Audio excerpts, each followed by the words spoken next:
It is customary every Christmas for the monarch to address the nation, to ponder the joys and values of the Christmas season, and to look back at the year behind us in reflection and in recognition of our achievements and of the challenges we have overcome.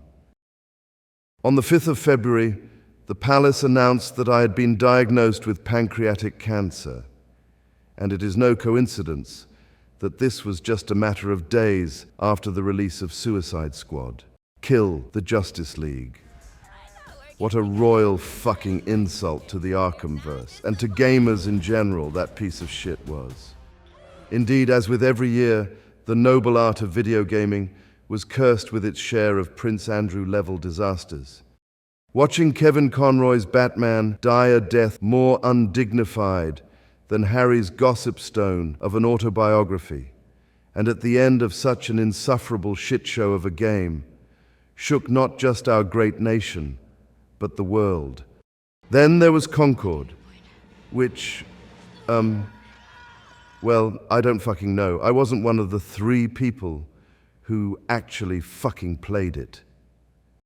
But perhaps most fresh on our minds is the absolute cringe fest, the woke abomination that is Dragon Age, the Veilguard. So... I'm non-binary. I wish to extend my most heartfelt sympathies and my eternal gratitude to the brave souls, not just in Britain, but across the world, who sacrificed their hard-earned money and their precious time to stream the game, so that the rest of us could sit safely before our own screens and point and laugh at the game without having to pay for it or suffer through it ourselves. You are heroes, every one of you.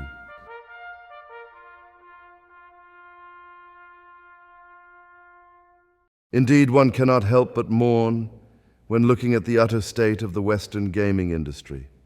But of course, any year brings its challenges, and may we never look back without recognizing the heroes who rose to the occasion. My wife Camilla was forced to step aside as the world claimed a new beloved queen. I speak, of course, of Eve from the fantastic action game Stellar Blade. No royal wedding cake could ever be quite as magnificent as hers.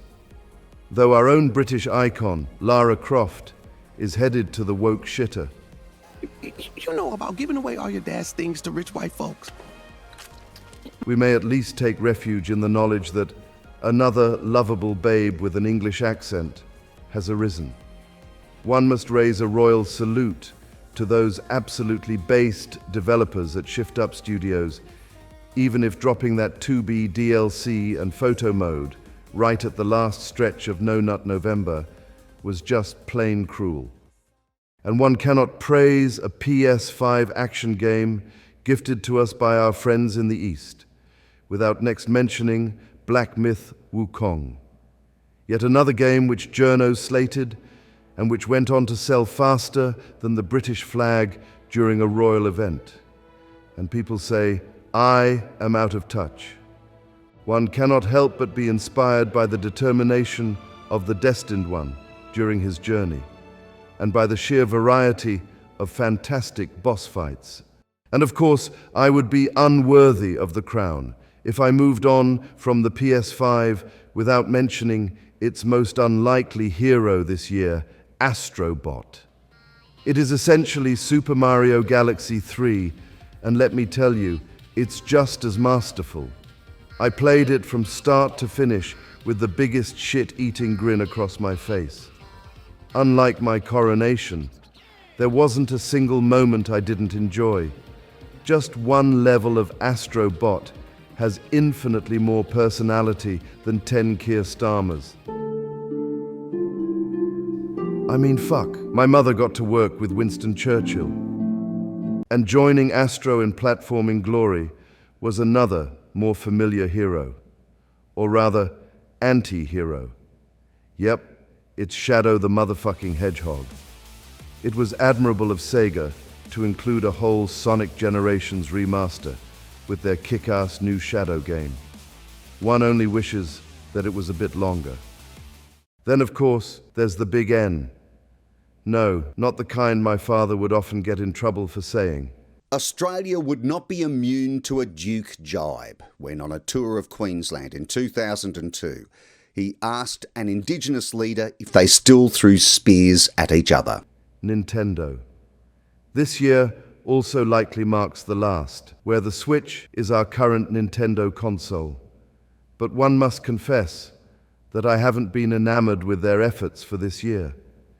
The Thousand Year Door remaster was a great start, and it warms one's heart to see a new generation given the chance to discover this absolute gem. But a Mario vs. Donkey Kong remake? Who the fuck asked for that? I certainly didn't have any interest in Princess Peach Showtime. Though, to be fair, beloved princesses and I don't really get along. As for Luigi's Mansion 2 HD, it's a decent game, but a bare-bones port of most people's least favorite of the trilogy. If there's any princess who has been done dirty, and no, I don't mean fucking Diana, it's Princess Zelda. Only this year was she finally given her own game, and it was pretty good, even if for me, the Echoes mechanic got stale about halfway through, and the world and story was pretty basic. Lastly, we recently got Mario and Luigi Brothership, and holy fuck, my mother's funeral was paced better, and she was driven around in a hearse for like a month. As I said in an earlier review I made, it wasn't a bad game, but easily my least favorite of the series. But I remain an optimistic and happy Nintendo fan.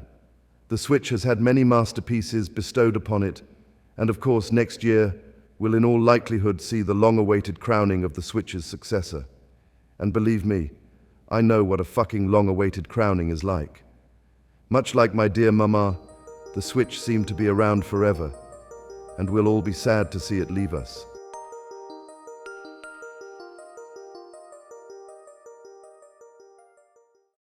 The phenomenon of the video game remake showed no signs of slowing in 2024.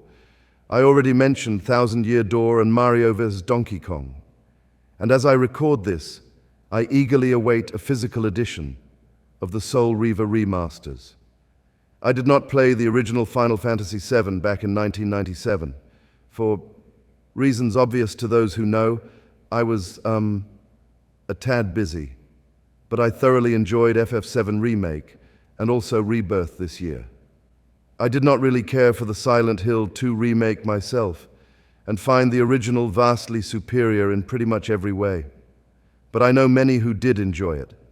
And indeed, next year we'll see MGS3, the remaining of the original Tomb Raider games, Dragon Quest III, and I'm sure many more, given a fresh coat of paint. I am personally all for these remakes and remasters where they are warranted. But Horizon Zero Dawn, The Last of Us Part 2, what the fuck? They're more pointless than, well, the royal family, I guess. Personally, I'd like to see, and hear me out here, Devil May Cry 3. Imagine Devil May Cry 3, its setting and story, its iconic weapons and moments, but with the gameplay and graphics of Devil May Cry 5. It's not like Devil May Cry games come about very often.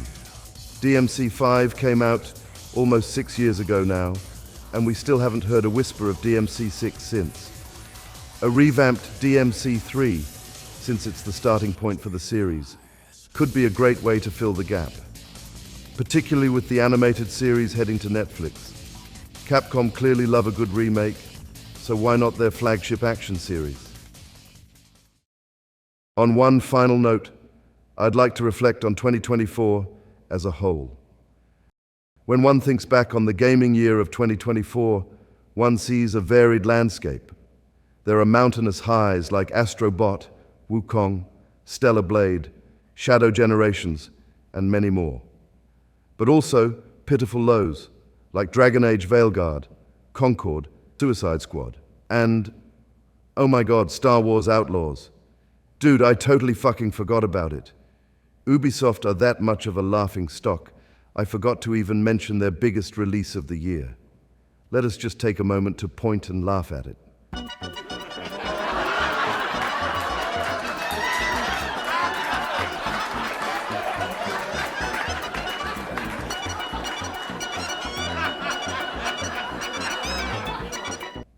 Indeed, it seems to be a year of balance.